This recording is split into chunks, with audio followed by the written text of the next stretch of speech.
Bagaimana hukumnya jika kita menggunakan lebih dari satu mazhab dalam kehidupan sehari-hari?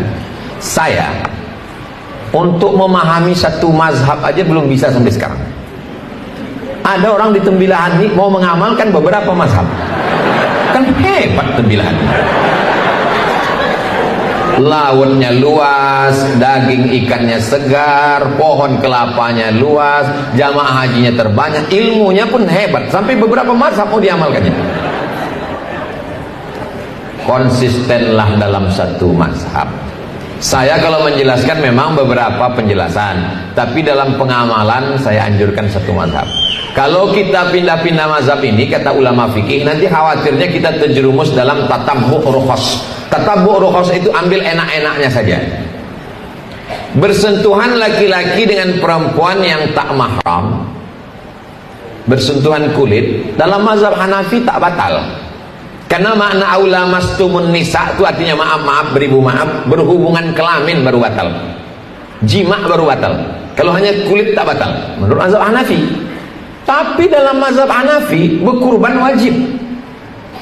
Saya khawatir kalau lompat-lompat mazhab, pas dia mau pergi, abang pergi dulu ya dek, ya. Habis itu sampai di kantor sholat dia, abang kau tadi kan udah bersalaman sama istrimu, tak batal karena aku tak ada berhubungan. Oh, pas ada raya kurban, kau tak berkurban. Kurban itu sunat muakkad. Kalau memang konsisten pada Hanafi, kurban itu wajib. Terus nanti pas nikah melompatnya balik ke Hanafi. Dalam mazhab Hanafi, menikah perempuan itu bisa menikahkan dirinya, tak perlu pakai wali. Itu istri saya, tapi ayahnya tak setuju, tak perlu pakai wali menurut Hanafi. Ini namanya mazhab kutu loncat. Jadi konsisten saja dalam satu mazhab supaya kita tidak kacau dalam beribadah. Kalau masjid itu mazhabnya Syafi'i, jangan robah dengan mazhab lain, nanti membingungkan jamaah. Bismillahnya jahar, subuhnya pakai kunut, itu mazhab Syafi'i.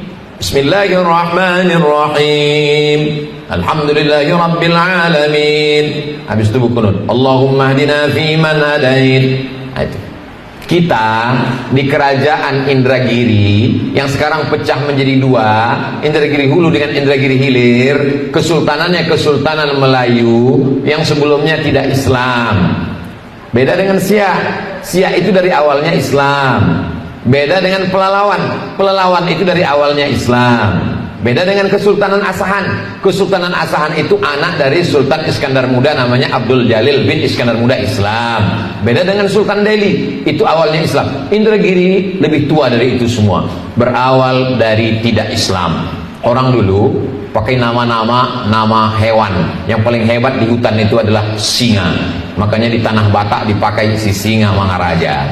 Sampai di Inggris pun dipakai namanya Richard the Lionheart. Si Richard berhati singa. Sampai ke Indragiri, nama raja yang terkenal namanya Narasinga. Diabadikan sebagai nama stadion di Rengan, Narasinga. Setelah pindah ke agama Islam, mereka merubah nama-nama sultan menjadi nama Islam. Dan mereka melihat ada seorang ulama besar dari tanah Banjar, dijemput datang kemari untuk menjadi mufti, namanya Syekh Abdurrahman Siddiq Al-Banjari, cicit dari Datu Kelampayan. Itulah dia Tuan Guru Sapat. Saya beberapa kali tausiah keliling Banjarbaru, Banjarmasin, sampai ke Barabai, sampai keliling Kabupaten Provinsi Kalimantan Selatan. Yang mereka tanya, pernah ke Guru Sapat? Pernah ke Tembilahan? Itu aja. Tak ada mereka tanya gubernur, bupati, tak ada mereka tanya. Mohon maaf Pak Bupati. Yang mereka tanya itu, untungnya saya pernah sampai ke Guru Sapat. Coba kalau tak sampai, pernah ke sana. Jadi memang luar biasa. 20 tahun lah Syekh Abdurrahman Siddiq Al-Banjari menjadi mufti di kerajaan Indragiri.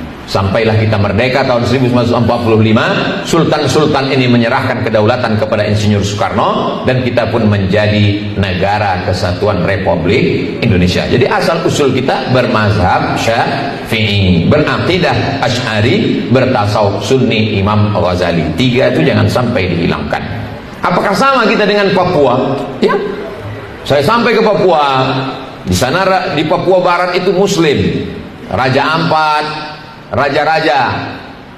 Salah satu rajanya masih ada, dibawalah saya berjumpa dengan keturunan raja itu, dibukakanlah Quran yang terbuat dari kulit kayu, sampulnya kulit rusa. Begitu dibuka, saya baca Quran, saya tanya, dari mana Quran ini Datuk? Raja, Tuan Raja, namanya Raja Patipi. Kata Raja Patipi, ini dibawa oleh saudara kami dari kampung Ustadz Abdul Somad di Pulau Sumatera. Dari mana? Ini dari Samudra Pasai, Aceh. Dari Aceh sampai mereka ke Papua. Salah satu kitabnya itu adalah kitab kecil, saya buka. Begitu saya buka, Sholawat Nariyah yang dibaca oleh Pak Bupati tadi. Sholawat Nariyah yang mereka baca itu menunjukkan mereka tiga: akidahnya Asy'ari, fikihnya Syafi'i, tasawufnya Sunni Imam Abu Hamid Al-Ghazali. Jangan campur-campur masalah.